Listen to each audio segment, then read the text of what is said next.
Imagine this, it's dark, the streetlights are dim. You're walking home alone. The air is thick with an eerie silence, broken only by the occasional rustle of leaves or distant hum of a car engine. Your footsteps echo on the pavement, each step amplifying the sense of isolation. Suddenly you see a figure in the distance. It's tall and thin. At first it seems like just another person, but something about its stillness catches your eye. It stands motionless, almost as if it's waiting for you. As you get closer, you notice it's wearing a brightly colored costume.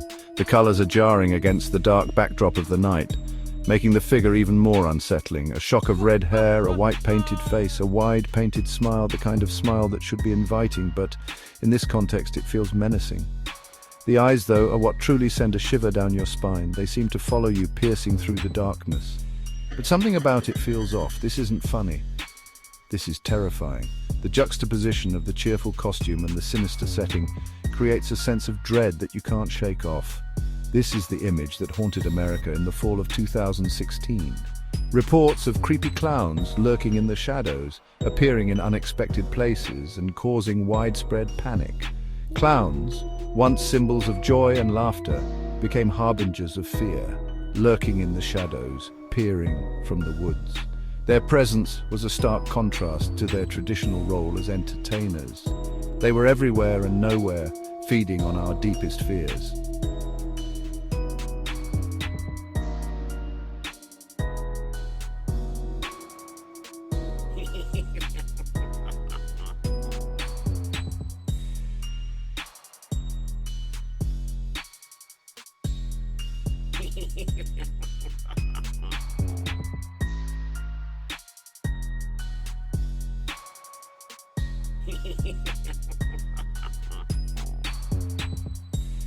They instilled was very real. The stories spread like wildfire, fueled by social media. Every new sighting was shared, retweeted and commented on, amplifying the fear and hysteria, amplified by our collective anxieties. The fear was palpable and it spread quickly through communities, making everyone more on edge. The killer clown craze had begun. What started as isolated incidents quickly grew into a nationwide phenomenon. But how did it all start? What triggered this bizarre...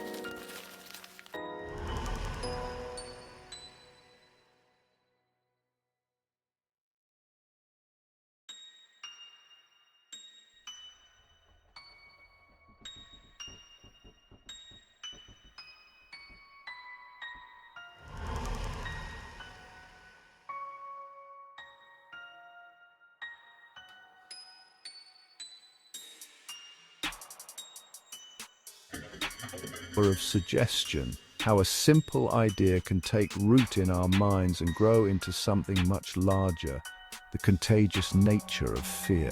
How one person's fear can quickly spread to others, creating a ripple effect. The killer clown scare was a wake-up call.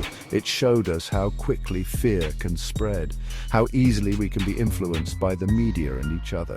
It showed us how quickly fear can spread, how a single sighting can lead to widespread panic, how easily we can be manipulated, how our fears can be used against us, and how the line between reality and fiction can become dangerously blurred. In the end, the killer clown scare was more than just a series of creepy sightings. It was a reflection of our deepest fears and the power of suggestion. The first whispers of clown sightings came from a most unlikely place. Greenville, South Carolina, August 2016. Residents of an apartment complex reported seeing clowns trying to lure children into the woods. The reports were chilling. The clowns were described as unsettling, even sinister. Parents were terrified. Children were warned to stay away from strangers, especially those in clown costumes. Local police took the reports seriously. They increased patrols. They investigated the woods, but the clowns, if there ever were any, had vanished. The Greenville sightings were like a spark in a dry forest. They ignited a firestorm of fear that quickly spread across the country. Soon similar reports were popping up everywhere. Was it mass hysteria, copycat pranks, or was there something more sinister at play? Whatever the explanation, the killer clown scare had taken root, and it was about to explode. Social media, the ultimate echo chamber. What started as whispers in South Carolina quickly became a national roar. Facebook, Twitter, Instagram, they were all flooded with clown sightings. People shared stories, photos, videos, some real, some fake. It didn't matter. The fear was real. The hashtag #KillerClown was trending nationwide. News outlets picked up the story. The more the media reported on it, the more sightings there were. It was a vicious cycle. Social media amplified the fear. The fear fueled more social media posts, and so it went spiraling further and further out of control. The anonymity of the internet emboldened pranksters. People dressed up as clowns for social media clout. They chased strangers, they jumped out from behind cars, they filmed it all and uploaded it for the world to see. The line between reality and online fantasy blurred. The killer clown scare became a self-fulfilling prophecy. The killer clown scare wasn't just an online phenomenon. It was a chilling reality that gripped communities across the globe. It spilled over into the real world with terrifying consequences.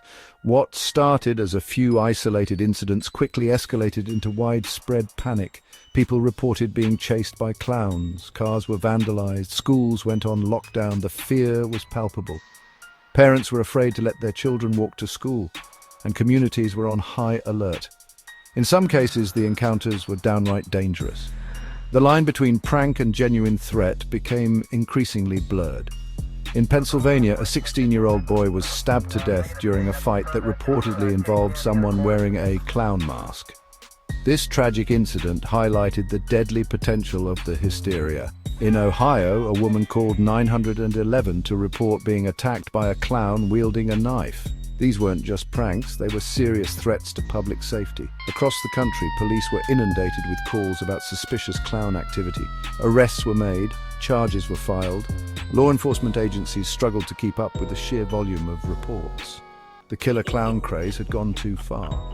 What began as a bizarre trend had spiraled into a full-blown crisis. But amidst the chaos, there was a growing sense that something wasn't quite right. The sheer number of sightings and reports seemed almost too much to believe.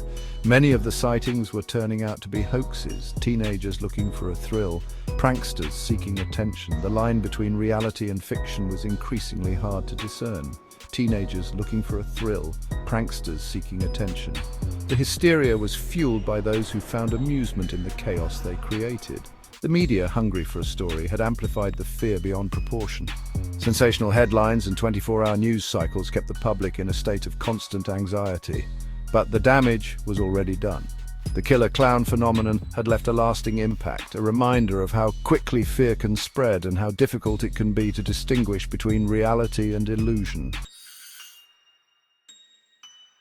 Section 5. Clowning around no more. The real victims. Lost in the frenzy were the real victims of the killer clown scare. Professional clowns, people who dedicated their lives to bringing joy and laughter to others, suddenly found themselves outcasts. Their livelihoods threatened, their reputations tarnished. Bookings dried up, parties were cancelled. Parents no longer wanted clowns at their children's birthday celebrations. The once beloved figures of fun had become objects of fear and suspicion. For many professional clowns, the killer clown scare was devastating. It was a stark reminder of how quickly public perception can shift and how easily fear can overshadow joy. Section 6. Smoke and mirrors unmasking the truth. As the weeks went by, the truth behind the killer clown scare began to unravel. Many of the reported sightings were debunked as hoaxes. Photos and videos were revealed to be fake. Witnesses admitted to making up stories. Experts weighed in, explaining the phenomenon as a case of mass hysteria fueled by social media. Law enforcement agencies across the country issued statements urging calm. They emphasized that there was no credible evidence of any real danger posed by clowns, which had been quick to sensationalize the story, began to backpedal. The killer clown scare, it seemed, was nothing more than a collective delusion, a figment of our overactive imaginations. Section 7. Fear factor, what fuels a national panic. The killer clown scare was a stark reminder of how easily fear can spread. It wasn't just an isolated incident, it became a phenomenon that gripped entire communities. But what was it about clowns that made them such effective objects of terror? Why did these figures meant to entertain become symbols of fear? Clowns, after all, are supposed to be funny. They're the life of the party, the ones who bring joy and laughter to children and adults alike. They're supposed to make us laugh. Their antics, their colourful costumes, their exaggerated expressions, all designed to amuse. So why did they inspire such widespread panic? What turned these figures of fun into harbingers of horror? Part of it has to do with the uncanny valley effect. This psychological phenomenon occurs when something is almost human but not quite, creating a sense of unease. Clowns, with their exaggerated features and painted-on smiles, occupy a strange space between human and not quite human. Their faces are masks hiding true emotions. This dissonance can be unsettling, even disturbing. It creates a cognitive dissonance that our brains struggle to reconcile. It taps into our primal fear of the unknown, the fear that something familiar can suddenly become threatening. Another factor is the historical baggage associated with clowns. Over the years, clowns have been portrayed in various unsettling ways. While clowns have traditionally been associated with joy and laughter, there's also a dark side to their history. Stories of clowns as tricksters or even malevolent figures have persisted. Think of the Joker from Batman, Pennywise from It. These characters have taken the image of the clown and twisted it into something sinister. These pop culture icons have cemented the image of the evil clown in our collective psyche. They have transformed the clown from a figure of fun into a symbol of fear. Section 8. The social media circus. Amplifying anxieties. The killer clown scare also highlighted the role of social media in spreading fear and misinformation. The internet acts as an accelerant, rapidly disseminating information, accurate or not, to a global audience. In the case of the clown scare, social media created an echo chamber where rumors and fears were amplified and validated. The anonymity of the internet also emboldened pranksters and hoaxes. Shielded behind fake profiles, they could spread fear and misinformation with impunity. The killer clown scare became a case study in the dangers of online mob mentality. A reminder that we should be critical consumers of information, especially when it comes to sensationalized stories shared on social media. Section 9. Behind the mask, the psychology of fear. The killer clown scare wasn't just about clowns, it was about fear itself, the way it can grip us, control us, make us see things that aren't there. Fear is a powerful emotion. It's hardwired into our brains, a survival mechanism that has kept our species alive for millennia. But in the modern world, where physical threats are relatively rare, fear often manifests in irrational ways. We become afraid of things that are unlikely to harm us. We allow our imaginations to run wild, conjuring up worst-case scenarios. The killer clown scare was a reminder that fear is often more about perception than reality. Section 10. The legacy of laughter clowns after the scare. The killer clown scare had a lasting impact on the world of clowns. Professional clowns struggled to reclaim their image, to distance themselves from the sinister figures that had haunted the national consciousness. Some abandoned the profession altogether. Others doubled down on their commitment to spreading joy and laughter. In the aftermath of the scare, there was a movement among professional clowns to reclaim their image. They spoke out against the negative stereotypes. They emphasized the positive role that clowns play in society. They reminded the world that clowns are supposed to bring joy, not fear. Section 11. The final act lessons from the clown panic. The killer clown scare of 2016 was a bizarre and unsettling chapter in American history. It was a case study in mass hysteria fueled by social media and our own deepest fears. But it was also a valuable lesson in media literacy, critical thinking, and the importance of separating fact from fiction. The next time you see a scary story trending online, take a step back, ask yourself, what's the source of this information? Is it credible? Is it being sensationalized? Don't let fear control you. Be skeptical, be discerning, and most importantly, don't believe everything you see on the internet.